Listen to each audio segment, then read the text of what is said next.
What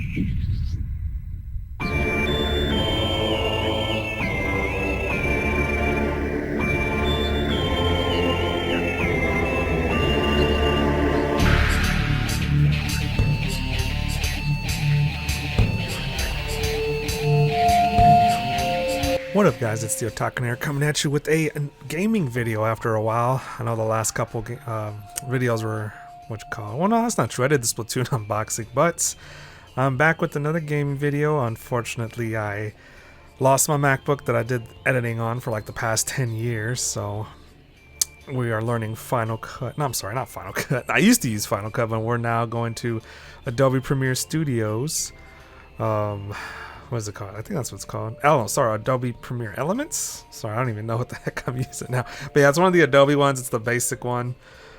Just because it seemed to have everything I need. I don't really need the crazy expensive one, so here we are. I'm trying to learn that, but do apologize for the scuff in advance, but we're gonna get through this. Of course, I gotta do a test run at this some point, so I already had the footage for Metroid Prime, and pretty much that video was already almost done. It just needed an outro text and I would have been finished, but of course, as luck would have it, life said nope. Even though you're almost done, you're not going to be able to post it, so I had to start from scratch. But yes, today we're going to talk about some Metroid Prime Remaster for the Switch. Like I said, I got a lot of footage for the Switch already, so that way I can kind of talk about it, tell you what's going on, my thoughts and everything like that. I mean, like I said, I was kind of just doing all that because fortunately I lost my job recently. It's been a month and I've been trying to find another one, but I haven't done that. But, you know, whatever. We'll get to it. But anyway, so this is the Wii U version of Metroid Prime. I'm sorry, the Wii version. I mean, I do play it on the Wii U because that's the current console I have that could play this game. I bought it digitally when it was like 20 bucks on the eShop for the Wii U. And of course, I have a physical copy of the game itself. As you can see here, I'm looking at the rocks, looking at the moss on those two rocks or two boulders that were just there. Looking at the foliage of the plants, the foliage. Of course, shooting the water, you got the splash, but no ripple effect. You see the fishes, you got the wildlife, everything like that. So honestly, I feel like this game still looks really good. Like, even by today's standards, I feel like it aged well, not only gameplay-wise, but graphically. But we do have a pretty impressive upgrade on the Switch itself. We'll just go ahead and like just already look at the small details. The mountains look actually mountainous and rugged and ragged, and as you can see here, we got water coming down the arm cannon while looking up, and of course drips on the visor itself. I pointed down, the water goes in the opposite direction, so that's actually pretty good. And of course I'm looking at the sun. You can see like the texture in the clouds, the texture in the rock, the trees, the leaves, blades of grass. Of course the foliage is just a lot more like, so you can see the dirt has like patches in it and everything like that. So overall, this is just like a huge, graphical upgrade. You got blades of grass, and those are like two rocks. In the Wii version, they were just showing as just like having moss all over them, but in this one, they look like actual rocks. Not as many like plants as there was in the Wii version, but you got your ripple effect back in the water, but not as much of a splash. But even underwater, you can see like the rock has so much texture. You can kind of see the God rays from the light itself. And then just, of course, the water effect from the visor was just, like, freaking gorgeous, unmatched. Honestly, when I first played this game, I was just like, holy crap, this is a Switch game? This looks so freaking good and fantastic. And then one of the things that, like, everybody was kind of talking about, and I even noticed it myself, is when you slow this down, you see how, like, the beams have, like, light, like, coming off them and, like, showing up against the walls? Like, you'd see the light reflecting off the walls. The Switch version, for whatever reason, does not have that. As you can see, the only light that shows up reflective-wise is the visor, which was an interesting choice since they did so much work. You think they would leave that there, but, you know, not a big deal. But yeah, as you can see here, like, there's no reflection from the lights in this version. This is the Wii version, of course, so I'm just over here just, like, messing around, just trying to see if I can see some reflections. I see, like, some water on the ground, but, like, nothing too crazy. I mean, if you remember that part of that ground later, we'll definitely get to it. But yeah, as you can see here, we got the mists, like the light rays from up top. You kill some enemies, but looking at the rock textures and everything like that, it just looks so real. Like, and of course, here's the water reflection I was talking about earlier, looking really great with like the hanging plants from the platforms. This world just looks so much more alive, so much more real, so much more gritty. As you can see, I'm doing a little bit of combat here, but again, take a look at this dirt. Like, now you actually have like legit puddles of water.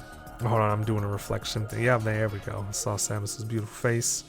Again, just kind of like showing you guys. But yeah, you got the reflection, you got the orange light from like the reflection up top from the things that are hanging. So yeah, that looks pretty freaking good. You got like actual puddles of mud. You know, it feels like if you step in it and you're just like will sink deep into it. And then this is another location. This is, you know, I think the Chozo ruins. I mean, of course, it's the desert biome and whatnot. A lot of cool bosses and stuff in that temple here. But as you can see, I'm just kind of like giving a look. You got smoke from the arm cannon, so on and so forth. You can tell like from the transition from the light to the shadow, that was just like a harsh like bam lights. No fade in, no fade outs. Again, the rocks are very polygonal, very basic. I mean, the sand looks pretty good. I mean, you can see some sand textures and look like there's sand on the rocks, but they still feel like very flat, like very like, you know, basic textured. However, if you look over to the Switch version, like there's actual texture in the ground sand. Every surface of rock seems to have sand on it. I mean, it just, you know, you got sand falling up from like the top of the mountain up there. You know, it's just like pouring down, and then you got like the, you know, the sand in the wind, everything like that. Everything just looks like so more realistic. As you can see here, like every like flat surface has sand on it, so you can feel like it just feels like I'm getting sand in my foot and in my shoes and in my clothes already. I was just looking at all this and I was like, oh my god, I can just feel the sand in there. And the fact that a video game can make you feel that is pretty amazing on its own. But next we'll kind of talk about combat. As you can see, on this part I'm using like the lock-on combat system. It's the dual stick one, the one that they just recently added. And as you can see here, it's like pretty easy to use. I mean, I feel like the Samus's arm cannon's a bit stiff in comparison to the motion controls, because, you know, the Wii version is like kind of like my ideal version of the game. I loved how that played so much. I'm gonna do motion control footage here in a bit. But yeah, as you can see, it's kind of stiff in terms of that cannon. But as you can see, there's like a whole bunch of little movements in the arm cannon when I'm playing with the motion. I played it like, you know, like the Wiimote and nunchuck, so like, you know, two separate Joy-Cons. And I kind of like that freedom of that. I mean, it's not as responsive as the Wii U, I feel like, or the Wii controls. I feel like you got to up the sensitivity a little bit to kind of get where you want to go. But overall, still feels pretty good gameplay-wise.